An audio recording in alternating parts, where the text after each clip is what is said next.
الصلاة والسلام على سيد الأنبياء والمرسلين وعلى عباد الله الصالحين أما بعد فبسم الله الرحمن الرحيم الصلاة والسلام عليك يا سيدي يا رسول الله الصلاة والسلام عليك يا سيدي يا حبيب الله الصلاة والسلام عليك يا سيدي يا شفيع المذنبين وعلى آلك وأصحابك يا سيدي يا رحمة للعالمين.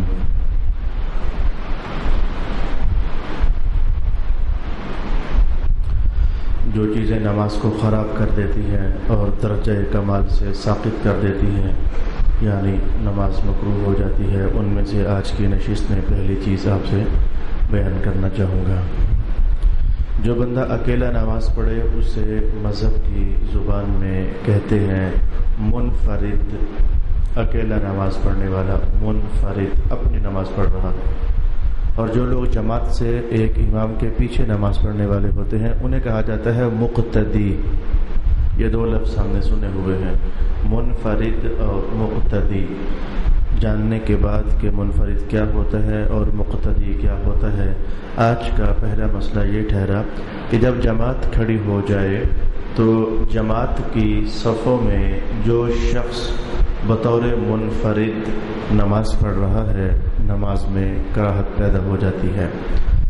اگر جملہ بہت کھل نہیں سکا تو میں یوں کہوں، ایک صف میں 100 بندہ کھڑا ہے تو 99 بندے اور ایک کم 100 بندہ جماعت میں نماز پڑھ رہا ہے اور ایک بندہ درمیان میں اکیلا اپنی نماز پڑھ رہا ہے.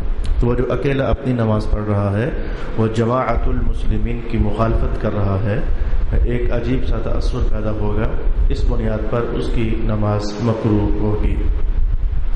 یہ خیال فوراً ذہن میں آ سکتا ہے کہ یہ کیسے ہو سکتا ہے کہ جماعت کھڑی ہو تو ایک بندہ اکیلے نماز پڑھ رہا ہو اس صف میں کھڑے ہو کر اور باقی لوگ جماعت میں کھڑے ہو کر پڑھ رہے ہوں. یہ کیسے ہو سکتا ہے؟ میں اس کی عملی صورت آپ کے سامنے پیش کر دیتا ہوں کہ یہ کیسے ہوتا ہے. ہوتا یہ ہے کہ کچھ لوگ گھروں سے لیٹ آتے ہیں. اگر مسئلے کی حقیقت جانی جائے تو وہ یوں ہے کہ سنتیں گھروں سے پڑھ کر آؤ اور نفل اور سنتیں جو باقی نماز کی ہوتی ہیں فرض پڑھنے کے بعد وہ دوبارہ جا کر گھروں میں پڑھو. مسئلہ تو اصل میں یہ ہے، اور اس مسئلے کی اصل یہ کیوں ہے؟ رسول پاک علیہ الصلوۃ والسلام نے ارشاد فرمایا لا تجعلوا بیوتکم قبورا، اپنے گھروں کو قبرستان مت بنایا کرو. لہذا اپنے گھروں میں کچھ نہ کچھ تلاوت کر لیا کرو، اپنے گھروں میں کچھ نہ کچھ نماز پڑھ لیا کرو. تو جو کچھ نہ کچھ نماز ہے اس کا معنی حضرت امام اعظم ابو حنیفہ ارشاد فرماتے ہیں کہ وہ کچھ نہ کچھ نماز گھروں میں پڑھا کرو. اس کا معنی وہی ہے جو رسول اللہ کیا کرتے تھے. تو حضور کیا کیا کرتے تھے؟ فرض نماز مسجد میں آ کر جماعت سے ادا کیا کرتے تھے. تو فرض سے پہلے جو نماز ہوتی ہے اور فرض کے بعد جو نماز ہوتی ہے اس نماز کو رسول پاک علیہ السلام گھر میں ادا کیا کرتے تھے. اچھا، تو مسجد میں اگر کسی نے ساری کی ساری نماز ادا کر لی تو اس کے لیے گناہ نہیں ہے. ایک فائدہ تھا جو فائدہ اسے حاصل نہیں ہوا. اس جہت سے فائدہ یہ تھا کہ گھر میں جب نماز پڑھو گے تو تمہارا گھر قبرستان نہیں بنے گا. مانا یہ تھا کہ محرومیاں نہیں ہوں گی، بے برکتیاں نہیں ہوں گی، کچھ نہ کچھ برکت اللہ تعالیٰ سجدہ ادا کرنے سے دیتا رہے گا. اچھا، یہ تھا اصل مسئلہ. اب سمجھیے جو ہم مسئلہ سیکھنا چاہ رہے ہیں. ایک بندہ گھر سے لیٹ ہو گیا، نکلا ہی لیٹ، تو اس نے سنتیں بھی گھر میں نہیں پڑھی. عادت یہ ہے کہ سنتیں مسجد میں آ کر ادا کرتا ہے تو آ گیا. اب مسجد میں جماعت کھڑی ہونی ہے. مثلا ہم فجر کی نماز لیتے ہیں، 4:05 پر فجر کی جماعت کھڑی ہونی ہے اور صرف 1 منٹ رہ گیا ہے جماعت کھڑا ہونے میں. اب اس بندے کا حق تو یہ تھا کہ کسی پلر کی اوٹ میں کسی کونے میں وغیرہ الگ ہو کر نماز پڑھتا جس سے لوگوں کی جماعت میں خلل واقع نہ ہوتا. لیکن اس نے ایسا نہیں کیا. کتنی بار لوگوں کو ایسا کرتے میں نے دیکھا، وہ پہلی صف میں آ کر سنتیں ادا کرتے ہیں. ایک تو آئے لیٹ، دوسرا پہلی صف میں آ کر سنتیں ادا کی، بلکہ تیسرا بھی امام کا بالکل پیچھے کھڑے ہو کر ادا کی. ایسے لوگوں کو میں نے پایا. اور پھر وہ چونکہ وہ لیزی لوگ ہوتے ہیں تو سنتے بھی لیٹ پڑھتے ہیں. پڑھتے پڑھتے وہ جناب کا وقت کہاں جا پہنچا. اب ہے یہاں آ کر مسئلہ بنتا ہے کہ یہ بندہ اب جماعت اگر وقت پر کھڑی ہو گئی تو باقی سب لوگ امام کی اقتداء کرتے ہوئے جماعت میں شریک ہیں اور یہ اکیلا جناب اپنا ہی اوپر نیچے ہونا چاہ رہا ہے. یہ ہے عملی اس کی صورت جو میں نے آپ کے لیے کھول کر بیان کر دی. مسئلہ ختم ہو گیا. اب آئیں اس مسئلے کو ذرا تھوڑا سا اور سمجھنے کی کوشش کرتے ہیں. وہ جو اکیلا بندہ آ کر کھڑا ہو گیا تو اپنی سنتیں پڑھ رہا ہے, اس کے لیے میں نے کیا کہا, یعنی مذہب نے کیا کہا, بھائی الگ ہو کر پڑھ سنتیں, لوگوں کی جماعت میں خلل مت ڈال. وہ جو آگے سے بولے مولانا 2 منٹ نماز لیٹ کرا لے, کیا ہوتا ہے؟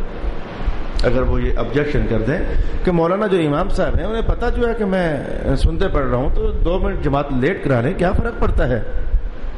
آئیں اس بات کو دیکھتے ہیں کہ اس بات سے کوئی فرق پڑتا ہے یا کہ نہیں پڑتا. ایک صورت یہی ہے جو وہ شخص کہہ رہا ہے کہ امام صاحب 2 منٹ جماعت لیٹ کرا لیں, کیا فرق پڑتا ہے؟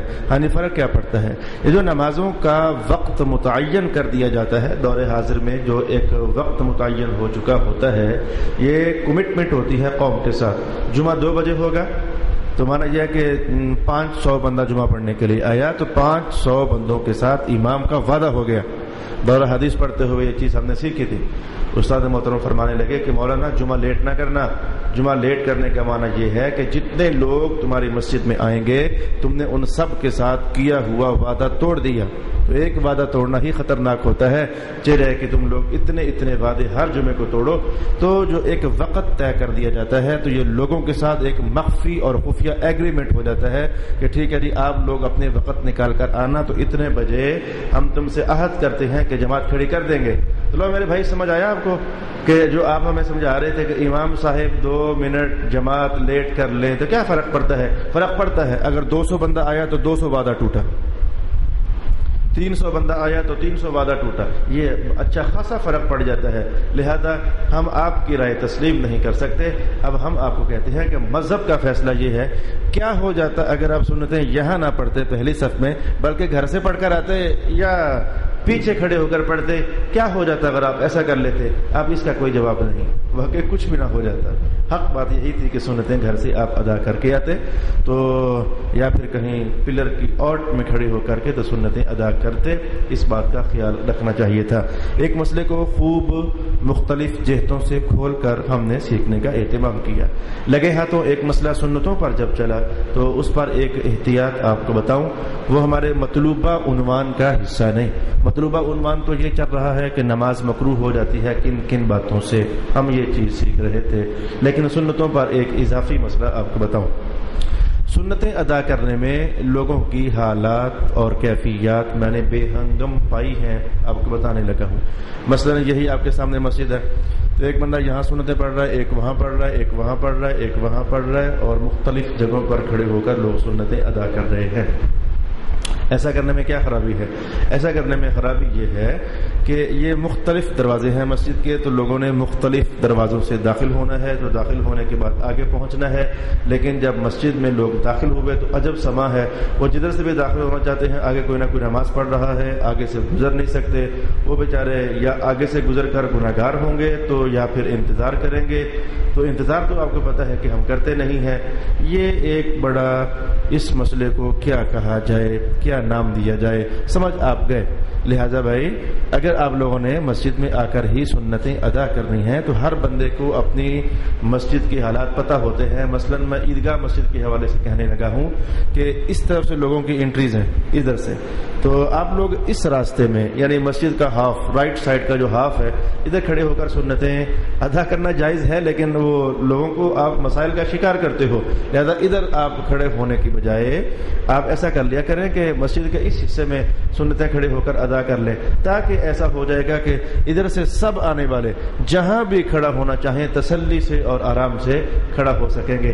ویسے تھوڑی دیر پہلے وہ بندہ کہہ رہا تھا نا کیا ہو جائے گا, اگر آپ تھوڑے سے کلچرڈ قسم کے مسلمان ہو جاؤ تو کیا ہو جائے گا آپ کو, کچھ مہذب قسم کے لگنے لگ جاؤ تو کیا ہو جائے گا آپ کو, کچھ بھی تو نہیں ہو جائے گا, سونے ہی لگو گے نا. کہ بندہ صحابہ کی شان تو یہ ہوا کرتی تھی کہ وہ جو مسجد میں آتے سنتے تو پڑھتے, صحابہ گھر تھے, چند ایک صحابہ کبھی ہو جاتا کہ وہ مسجد میں آ کر پڑھتے تو وہ آ کر صفوں میں ترتیب کے ساتھ بیٹھا کرتے تھے. صف پوری ہو گئی تو اس کے بعد ان کی عادت کریمہ یہ تھی صف نمبر 2 میں ترتیب کے ساتھ بیٹھنے لگ جایا کرتے تھے.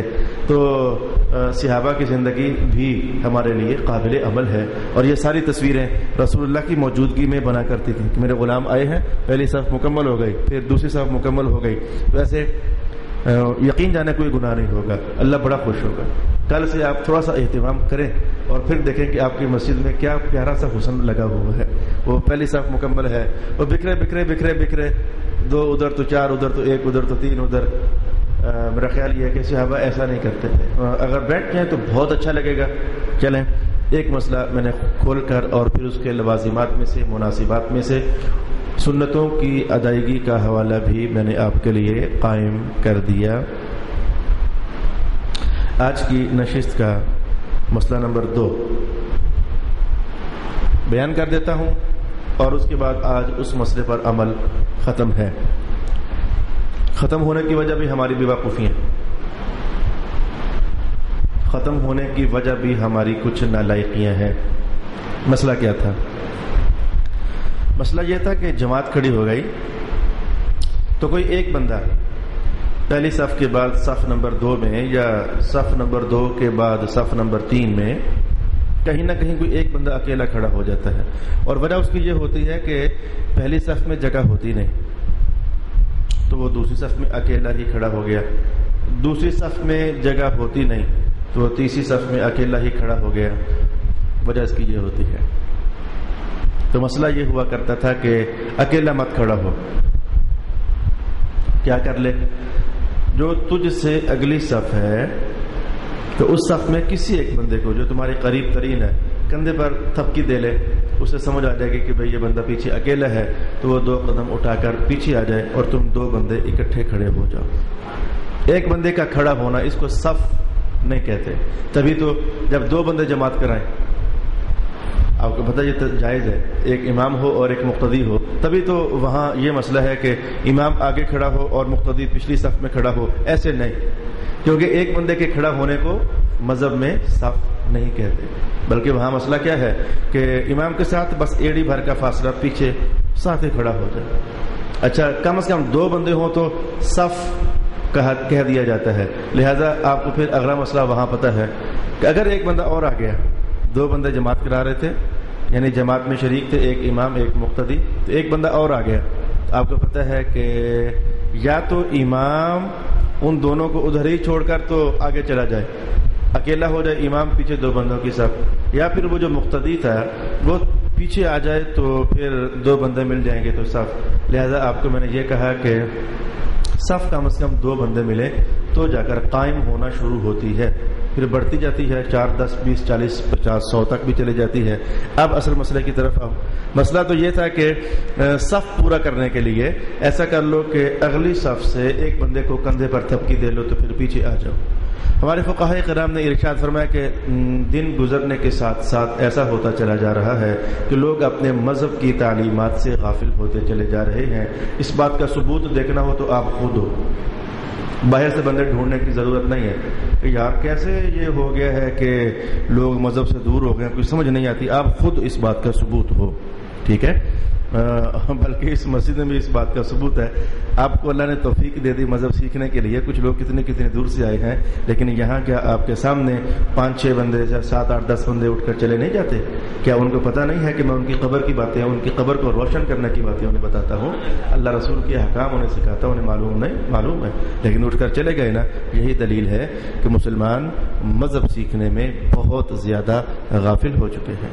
تو لہذا لوگ دن بدن دین سے دور ہو چکے ہیں. تو اب ہوگا یہ کہ اگر تم نے اگلی صف میں سے کسی بندے کے کندھے پر تھپکی دے لی, یعنی یہ تو اشارہ تھا کہ میاں پیچھے آ جائے, تو الٹا تمہاری لڑائی ہو جائے گی.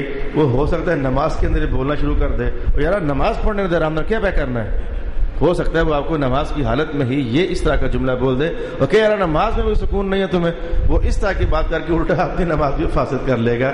اس لیے احتیاط برتو, اکیلے کھڑے ہو جاؤ, اللہ تعالیٰ کوئی نہ کوئی بندہ اور بھجوا دے گا. یعنی اس ہماری غفلت اور بے وقوفی کی وجہ سے یہ مذہب کا یہ مسئلہ، یعنی وہ چھوٹی غلطی سے بچتے بچتے کہیں ایسا نہ ہو جائے کہ غلطہ واقعہ ہو جائے اور نماز ہی اس بندے کی فاسد ہو جائے، اس لیے بس آ جاؤ اور کھڑے ہو جاؤ۔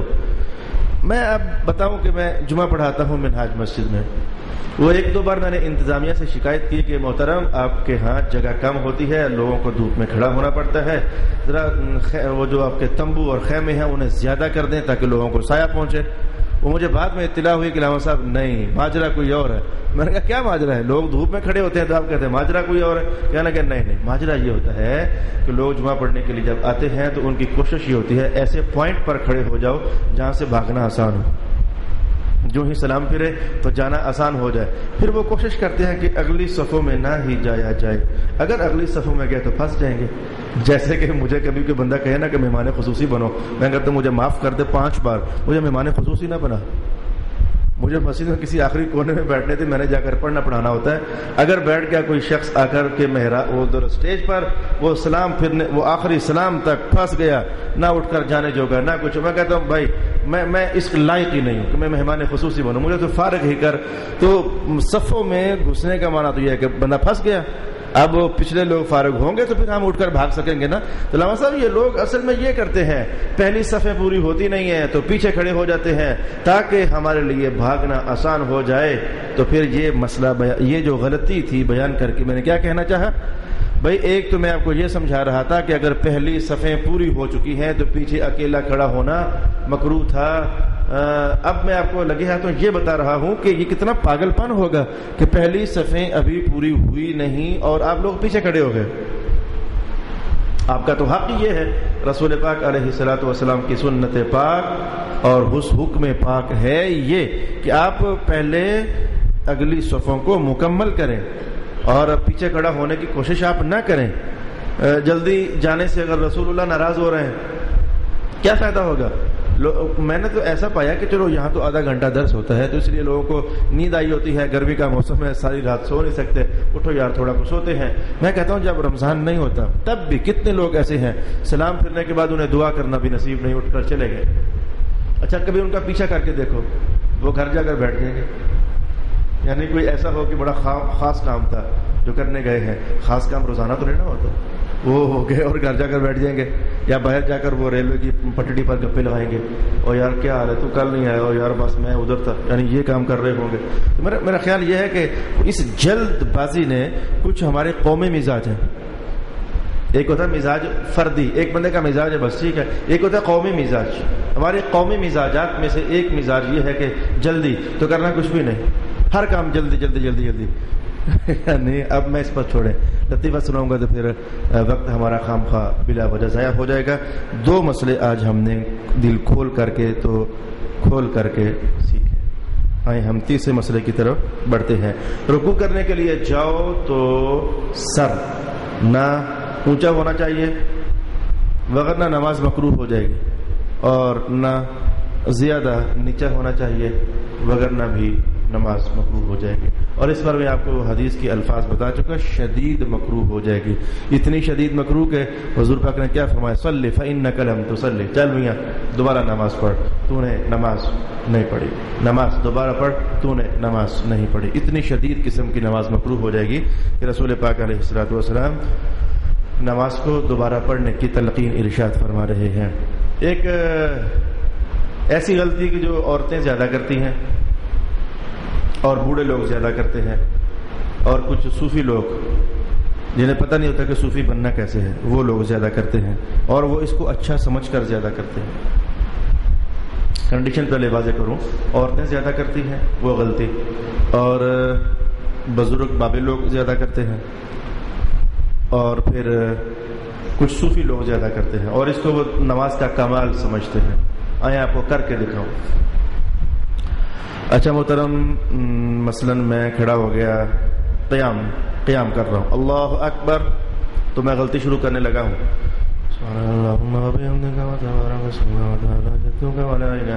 یہ جو جھوم رہا ہوں نا، یہ آگے چلیے۔ رکوع میں تو خیر جھوما نہیں جاتا، گرنے کا خطرہ ہوتا ہے، سجدے کے اندر بھی جھوما نہیں جاتا۔ اتحیات پر ہم جب پہنچ گئے تو اب پہنچنے کے بعد وہاں یہ جھومنا قیام کی بنسبت بھی زیادہ ہے۔ تحیات للہ والصلوات والطیبات والسلام علیکم ایھا النبی. خواتین اس مسئلے کو زیادہ استعمال کرتی ہیں اور یہ مکروہ ہے. نماز کے اندر میں التمایل فی الصلاۃ مکروہۃ، نماز کے اندر دائیں بائیں جھومتے رہنا مکروہ ہے. میں آپ کو سنائی دوں دلیل، چونکہ آپ کو پہلے بتا چکا ہوں. وہ ایک دلیل سے کتنے کتنے مسائل ثابت ہوتے ہیں. صرف اشارہ کرنے لگا ہوں ذہنوں کو حاضر کرنا. رب کائنات نے کہا وہ نمازی کامیاب ہو جاتا ہے جو نماز میں خشوع کرتا ہے، اور خشوع کا معنی ہوتا ہے کہ اضافی حرکتوں کو ختم کر دینا.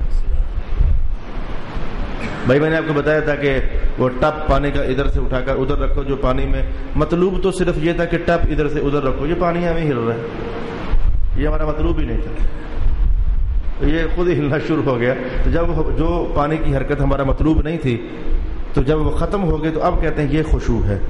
تو جو حرکتیں مطلوب ہی نہیں ہیں، نماز میں حرکتیں ہیں جو مطلوب ہیں. ایک یہ حرکت ہے مطلوب ہے، رکوع میں جانا یہ حرکت ہے مطلوب ہے، سجدے میں جانا یہ ایک حرکت ہے یہ مطلوب ہے. تو جو حرکتیں مطلوب ہیں وہ تو محمود ہے، پیاری ہیں، پسندیدہ ہیں. اور جو حرکتیں مطلوب نہیں ہیں تو لامحالہ قرآن پاک کا دستور آپ نے سن لیا، خشوع لاؤ یعنی اضافی حرکتوں کو ختم کر دو. تو وہ اضافی حرکتیں بہت ساری تھیں، ان میں سے ایک یہ ہے التمایل، دائیں بائیں جھومتے رہنا. ایک اضافی حرکت یہ ہے، اسے نماز میں ختم کرنا ہے. حتیٰ کہ جتنی بھی اضافی حرکتیں تھیں آپ نے سنا نہیں، یا نماز مکروہ ہو جاتی ہے، اور اگر وہ اضافی حرکتیں زیادہ ہو جائیں تو نماز فاسد ہو جاتی ہے. کھجلی کرنا یہ اضافی حرکت ہے، ایویں کر لی نماز مکروہ، 3 بار کر لی ایک رکن میں تو نماز فاسد. یہ جو اضافی حرکتیں ہوتی ہیں یہ نمازوں کو خراب کرتی ہیں، کیونکہ یہ مطلوب شریعت نہیں ہوتی. یہ ہو گئی ایک چیز. ایک اور چیز ہے، وہ لگتا ایسے ہے کہ کنڈیشن وائز ایسے ہی ہے، لیکن وہ سنت ہے، وہ غلط نہیں ہے. حضور سے جو شے ثابت ہو گئی وہ سنت اور کمال ہوگی، اور جو ثابت نہیں ہوگی وہ نماز کو خراب کرے گی. اگر کوئی مسجد ایسی ہے جو پاکستان بھر میں ڈھونڈنے پر بھی نہ ملے، نہیں ملے گی. البتہ تراویح کی نمازوں میں بعض مساجد مل جائیں گی، عام نمازوں میں تو مل نہیں سکتی، جہاں قیام لمبے لمبے ہوتے ہیں. ہماری مساجد کی حالت بالکل ٹھیک نہیں، میرے سمیت ہماری حالت ٹھیک نہیں. میری حالت اس لیے خراب ہے کہ آپ کی حالت خراب ہے. میں کبھی جمعے کی نماز میں 2 آیات زیادہ تلاوت کر دوں تو پیچھے سے مجھے بعد میں آبجیکشن ہو، علامہ صاحب کیا کرتے، تو بوڑھے لوگ ہیں ہم، علامہ صاحب کیا کرتے ہو، گاڑی آئی ہوتی ہے تو وہ ٹرین گزر رہی ہوتی ہے، کیا کرتے ہیں آپ، مسافروں نے نماز پڑھنی ہوتی ہے. میں نے کہا شاباش ہے، جھوٹ مت بولو میرے ساتھ، مسافروں نے نماز پڑھنی ہوتی ہے ٹرین سے اتر کر. کیا کرتے ہو یار، جھوٹ بولتے ہو اپنے استاد کے ساتھ، اتنے پکے نمازی مسافر. اچھا تو سب پیچھے بیمار ہوتے ہیں، کیا کرتے ہو. 2 آیتیں اگر صرف زیادہ پڑھ دوں، میری تلاوت اب آپ لوگوں نے وہ بڑی مختصر کروا دی شور ڈال ڈال کر کے، حالانکہ رسول اللہ علیہ السلام 100 آیتیں تلاوت کرتے، پوری سورت تلاوت فرما دیتے. چھوٹی نہیں، کوئی سورت اخلاص بھی تو آپ پوری کر دیتے ہو نا. بڑی بڑی صورتیں، 200 آیات والی صورتیں بعض اوقات حضور ایک ہی رکعت میں ادا کر دیتے. حالات یہ تھے پہنچے کہاں. تو اب پھر اس لیے تو ہماری نمازوں کے حالات اور نتائج بھی تو ویسے ہی ہیں. اچھا تو عام فرض نمازوں میں تو یہ تصویر آپ کو میسر ہی نہیں ہوگی کہ جناب ہم نماز میں کھڑے ہوں تو 50 آیتیں ایک میں تلاوت کریں، 50 دوسری میں تلاوت کریں. اچھا ویسے یہ بات بھی ہے، جب 50 آیتیں یا 100 آیتیں تلاوت کرنی ہوتی ہیں تو تب حدر کرنے ہوتے ہیں، ترتیلیں نہیں کرنی ہوتی اس وقت. یہ بھی مجبوریاں ہیں. حدر کا مطلب یعنی یہ رفتار، الحمدللہ رب العالمین الرحمن الرحیم مالک یوم الدین ایاک نعبد و ایاک نستعین، یعنی یہ رفتار ہوتی ہے. وہ 100 آیتیں پڑھنی ہو تو قاری صاحب ذرا آ جائے جوش میں، الحمدللہ رب العالمین. اب پڑھنا ذرا 100 آیتیں تو یہ آخری تیری نماز ہے، یہ تیری آخری نماز ہے، تجھے امامت سے فارغ کر دیا جائے گا جو لوگوں کو غصہ چڑھ گیا ہے نا تجھ پر. اچھا تو میرے بھائی فرض نمازوں میں تو یہ چیز ہمیں حاصل نہیں، لیکن تراویح میں چلے کچھ لوگ ایسے ہیں. میں نے ایک بار تراویح کی نماز پڑھائی، کئی بار پڑھائی اللہ کے فضل، تو مجھے ایسے شوق ہوا.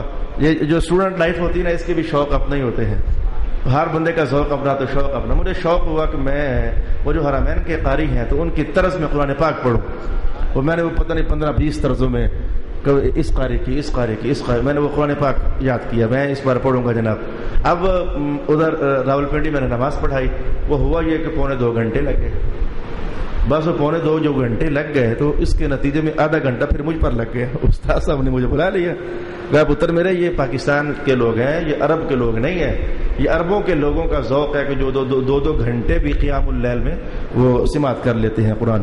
2.5 گھنٹے بھی کھڑے ہو کر کے بوڑھے بابے, میں نے شاہ صاحب کہتے ہیں میں نے خود دیکھا, بوڑھے بابے ہیں, لاٹھی انہوں نے ٹیک لگائی ہوئی ہے لیکن 2.5 گھنٹے کا قیام کرتے ہیں. وہ عربوں کا ذوق اپنا ہے, یہ پاکستانی مستانے ہیں, تو ان کا خیال رکھا کرو. میں پھر واپس گراف ڈاؤن کر لیا. تو تراویح کے اندر بھی وہ مشکل ہو جاتا ہے. اچھا تو اب سمجھے مسئلہ جو میں آپ کو بیان کرنا چاہتا تھا. میں پوری طرح کوشش کرتا ہوں کہ مسئلے کو نقطے پر روکوں تاکہ آپ کی توجہ جمے اور آپ اسے سمجھو. جن مساجد کے اندر امام صاحب تلاوت کرتے ہیں آہستہ آہستہ, جیسے کہ منہاج مسجد, تراویح کی نماز بہت آہستہ آہستہ ادا ہوتی ہے, یا پھر جیسے کہ فیصل مسجد اسلام آباد والی نہیں, وہ گجر خان والی, تو وہاں بھی مجھے اطلاع ہوئی کہ قاری صاحب بہت اچھے آئے ہوئے ہیں.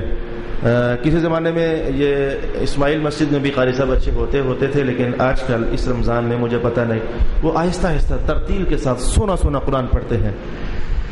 اچھا تو پھر کیا ہوتا ہے جب ہو گئے قیام لمبے, تو اب آپ کو بتانے لگا ہوں کہ ایک تھا تمایل, جھومنا, وہ تو مکروہ تھا, اور ایک اور چیز ہے جو مکروہ نہیں بلکہ محمود ہے, سنت ہے رسول پاک علیہ الصلوۃ والسلام کی. وہ کیا چیز ہے؟ وہ یہ ہے کہ قیام لمبا ہو جائے. تو رسول اللہ سے بڑا لمبا قیام کون کرتا تھا؟ کوئی بھی نہیں.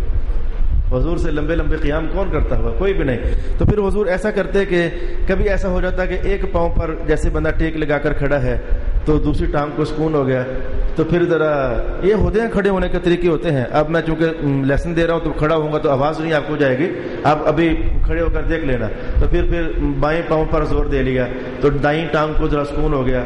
یہ اندر کھاتے کی نرم درجے کی ٹیک ہوتی ہے. تو لمبے قیام جہاں واقع ہوں تو وہاں پر کبھی دائیں پاؤں پر ٹیک دے کر تو بائیں کو ریلیکس کر دینا, اور کبھی بائیں پاؤں کو ٹیک دے کر تو دائیں کو ریلیکس کر دینا. یہ تصویر بنتی ہے لیکن اتنی سلو ہے کہ لگتا ہی نہیں کہ یہ تمایل ہے. وہ جو تمایل ہے وہ تو مسلسل لگا ہوتا ہے, اور یہ اتنی سلو سپیڈ ہے وہ کافی دیر کے بعد. اسے تمایل نہیں کہتے, اسے سنت کہتے ہیں. یعنی رسول اللہ علیہ السلام کی سنت ہوگی کہ ایک پاؤں پر ٹیک دے کر دوسرے پاؤں کو سہارا دے دیا جائے تاکہ نماز میں قیام آسان ہو جائے. اور اسے معاونت علی الصلاۃ کہتے ہیں. اور معاونت علی الصلاۃ کئی رنگ کی ہوتی. ایک تو یہ ہے کہ قیام لمبا ہے تو کبھی ادھر ٹیک کبھی ادھر ٹیک, کبھی ایسا بھی ہوتا. رسول اللہ علیہ السلام ارشاد کیا کرتے تھے تہجد پڑھنے والوں قیلولے سے تعاونوا علی التہجد بالقیلولہ او کما قال رسول اللہ صلی اللہ علیہ وسلم, قیلولے کے ذریعے تہجد کو مدد دیا کرو. یہ نمازوں کو مدد دینا یہ بڑی مطلوب ہے شریعت کا. قیلولہ کہتے ہیں دوپہر کو سونا. دوپہر کو تھوڑا کو سو جاؤ گے نا طبیعت فریش ہو جائے گی, تو ایک بار طبیعت فریش ہو جائے تو پھر لانگ ٹائم جاگنا بندے کے لیے آسان ہو جاتا ہے. تو دن کو تھوڑا سا آرام تمہارا پورا ہو جائے تو ایسا ہے کہ رات میں کچھ کمی واقع ہو جائے تو کھڑے ہو کر تہجد پڑھنا چاہو تو پڑھ سکتے ہو. تو اس قیلولے کے ذریعے تہجد کی نماز کو مدد دے لیا کرو. تو نماز کو مدد فراہم کرنا یہ اس قسم سے اور اس فیملی سے ایک مسئلہ بنتا تھا جو میں نے آپ کے لیے بیان کر دیا. اور اس مسجد کے اس نشست میں آج کی نشست کا آخری مسئلہ آپ کو کہنے والا ہوں. آج کا آخری مسئلہ یہ ہے کہ آنکھیں بند کر کے نماز پڑھنا مکروہ ہے. اس سے مسئلہ یہ آپ نے پہلے بھی سنا ہوا ہے. اس کی تھوڑی سی وجہ بیان کر دیتا ہوں. آنکھیں بند کر کے نماز پڑھنا مکروہ ہے. ایک ہمارے استاد صاحب تھے. ہمارے استاد اس سینس میں کہ میرے استاد صاحب سے تو وہ ان کے استاد صاحب تھے حفظ کے زمانے میں.